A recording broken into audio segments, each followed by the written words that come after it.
So right now, as of today, June 29, 2026, there is nearly $20 trillion of retirement money just sitting in this massive psychological trap, Yeah. and thousands of people are walking right into it today simply because they want to make, a clean break. I mean, the mechanism behind that trap is actually entirely demographic. The financial services industry has realized that when people go through a major life transition, like retiring, they often confuse that personal transition with a necessary financial transaction. So they've structurally aligned themselves to monetize that exact moment of confusion. When you sent over the notes on market movements for today's show, that specific detail completely changed how I look at my own retirement accounts. We are constantly fed this narrative that the financial world is abstract. We see tickers scrolling across a screen, cloud computing, artificial intelligence, and it all feels frictionless, like magic almost. Well, the market loves a frictionless narrative. The illusion is that growth just happens endlessly on a spreadsheet or in some quiet server farm. But the central theme running through the global economy today is that friction is back with an absolute vengeance.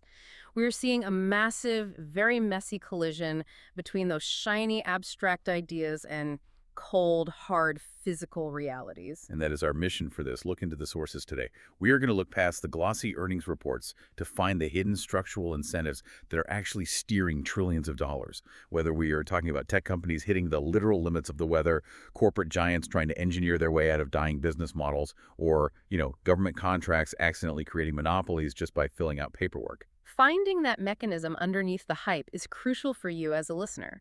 Because once you see the underlying plumbing, the physical constraints, the legal mandates, the demographic gravity, the market stops looking like spontaneous magic and starts looking like inevitable physics. Let us start with the biggest abstraction of them all, which is artificial intelligence. We treat AI like it is ethereal. You type in a prompt, and a second later you get a beautiful image or a perfect line of code. But underneath that prompt are thousands of giant heat-generating factories basically fighting for air conditioning. And the scale of those factories is becoming an existential infrastructure challenge globally. Like, South Korea just unveiled an $880 billion investment plan to build massive AI chip hubs and data centers. But crucially, they are mandating that these facilities be built outside of Seoul. $880 billion is a staggering amount of capital to physically relocate. The subtext there has to be that Seoul simply cannot handle the physical footprint, right? Exactly. The president of South Korea is framing this as a literal survival tactic to combat rural decline, forcing the economic engine away from the capital because the capital's grid is maxed out. And we are seeing the exact same physical migration happening in the United States. Data centers are fleeing traditional tech hubs like Northern Virginia and pushing into what the insurance industry calls frontier markets. You mean places like West Texas, Wisconsin, and Ohio, where they think they have more room to breathe? Right, land is cheaper out there, and power is historically more accessible, but this massive physical build-out is colliding directly with severe weather. Zurich Insurance recently published a report showing that extreme weather is now the leading cause of loss for U.S. data center builders. They currently have $3 billion worth of assets exposed to acute climate hazards. $3 billion just sitting there vulnerable to the sky. We are talking about floods, tornadoes, and high winds, literally tearing the roofs off these massive tech facilities. The weather is not just a threat to the roof, though. The thermodynamics of AI are wild. Something like 40% of a data center's energy consumption goes solely to cooling the machines. So you have these record-breaking heat waves hitting Texas or Ohio, and the local power grid gets pushed to the absolute brink by millions of people turning on their residential air conditioning. And that peak residential demand happens at the exact microsecond.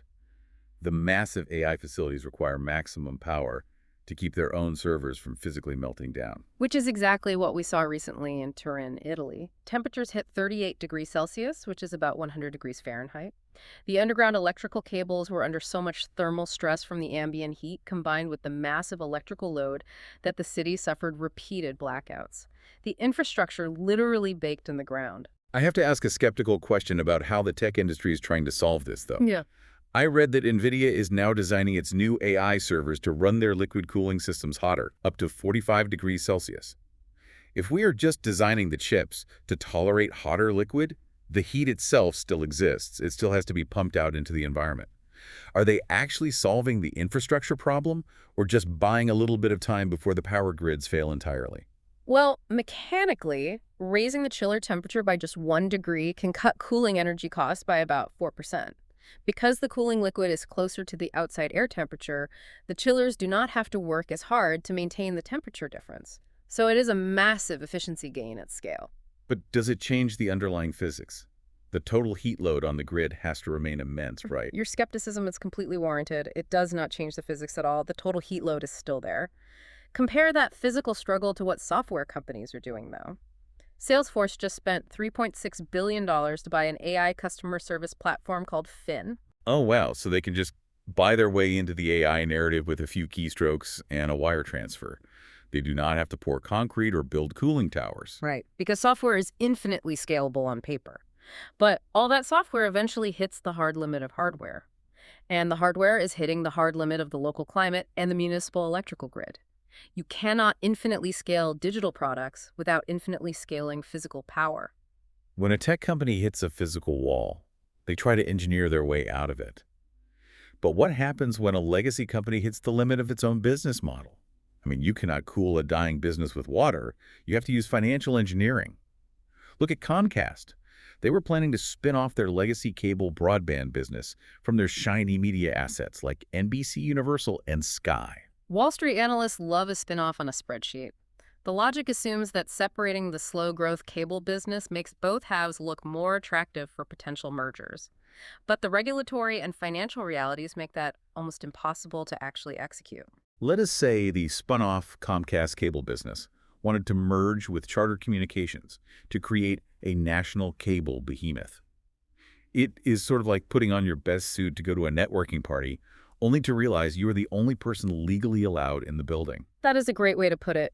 Even if federal regulators somehow approved tying up the two largest U.S. cable companies, they would have to fight state by state.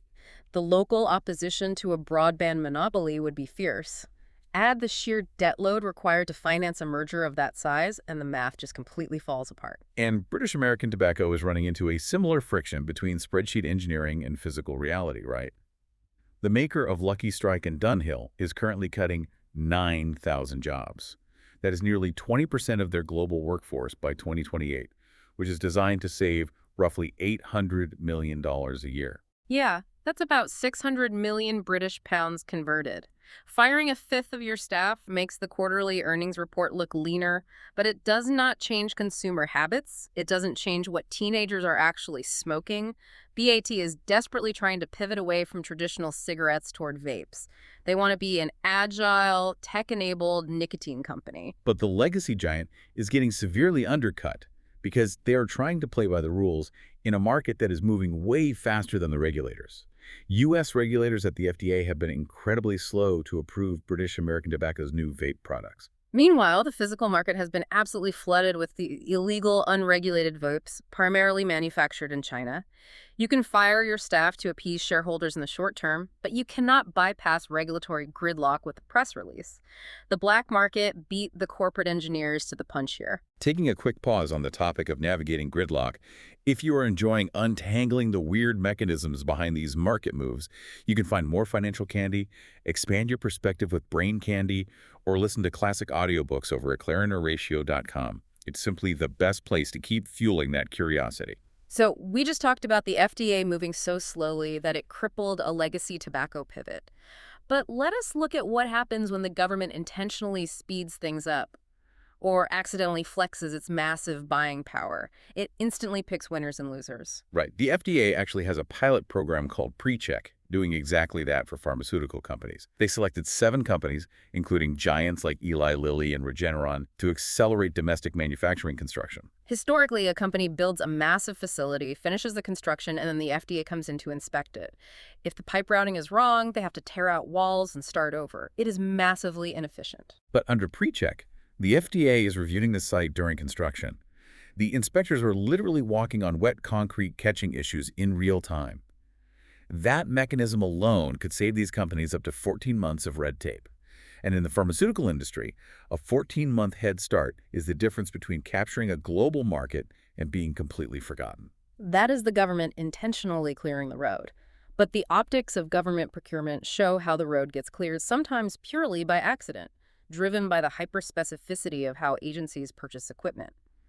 Which brings us to a fascinating case study involving Axon, the manufacturer of tasers and body cameras, and Immigration and Customs Enforcement, or ICE. Now, to be incredibly clear up front, we must maintain strict neutrality here. There is absolutely zero evidence anyone knew about the specific contract ahead of time, no proof of coordination, and we are looking at this purely to understand how a standard government form can inadvertently create a market monopoly and spark ethics debates. Exactly.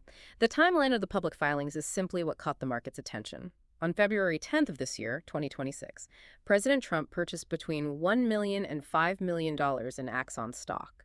2 weeks later, on February 24, ICE posted a public notice seeking a $220 million contract for roughly 17,800 new tasers. And following that notice, Axon stock jumped 22% over the next month. But I have to push back on the mechanics of procurement here. The government buys things every single day. The defense and security procurement pipelines are massive. How does a request for new equipment become a locked door for competitors? Why does the system allow a request for information to be written so narrowly that only one company can realistically fulfill it? Well, it comes down to how bureaucrats research their needs. An agency decides they need a new, non-lethal weapon. They look at the cutting edge of the market to see what features exist. The ICE notice did not explicitly name Axon, but it requested a weapon with a 45-foot range and 10 individually targeted probes. And procurement experts pointed out that the only product on the market possessing those exact engineering specifications is the Axon Taser 10. So the agency essentially copied the specs of the market leader, which act as an invisible filter. Right. The competitors who have not reached that technological benchmark are instantly disqualified, but the hardware itself is just the entry point to a much deeper concept, which is ecosystem lock-in. A taser or a body camera is just the hook. Once a federal agency buys the physical device, they have to store the resulting video and data somewhere. Oh, I see where this goes. Yeah. So they subscribe to Axon's proprietary cloud storage. They implement Axon's evidence management software into the police workflow. They start relying on their AI redaction tools for public records requests. Exactly. Axon successfully lobbies for mandates requiring officers to wear body cameras because they know a mandate for a piece of hardware is actually a permanent subscription to their high-margin software ecosystem. Once a massive federal agency integrates that software into their daily operations, the friction required to switch to a competitor is so high that they are functionally locked in forever. Hardware is a hook leading to permanent software lock-in. The financial services industry operates on a remarkably similar principle, but instead of using a hardware sale as the hook, they use your major life transitions. Which brings us back to that staggering $19.2 trillion number we mentioned at the top of the show. It is a massive number. As of the end of 2025, individual retirement accounts, or IRAs, held $19.2 trillion. Workplace 401k plans held about $10.1 trillion. The vast majority of retirement wealth in this country sits in IRAs. But the underlying data reveals a massive illusion. People are not actually saving that money directly into IRAs. If you look at the 2023 figures, direct consumer contributions to IRAs totaled only $89 billion. But rollovers money transferred from a 401k into an IRA were an astonishing $682 billion. The entire IRA ecosystem is essentially fed by money migrating away from workplace plans. And that migration is driven by demographics. Baby boomers are currently turning 65 at a rate of roughly 11,000 people per day. When someone retires, they experience overwhelming psychological inertia. They are cleaning out their desk, turning in their badge, and they feel this immense urge to move their money away from their former employer as well. I keep visualizing this scenario. Rolling over your 401k just because you're retired is like checking out of an amazing all-inclusive resort where you receive wholesale prices on everything and voluntarily walking across the street to eat at the airport where everything has a massive retail markup simply because you felt it was, time to move on. That is the perfect way to look at it. The mechanics of a large 401k plan provide incredible leverage. The fees are negotiated down to institutional pricing because the employer is bringing hundreds of millions of dollars to the table. More importantly, your employer plan falls under a strict legal requirement called a fiduciary duty.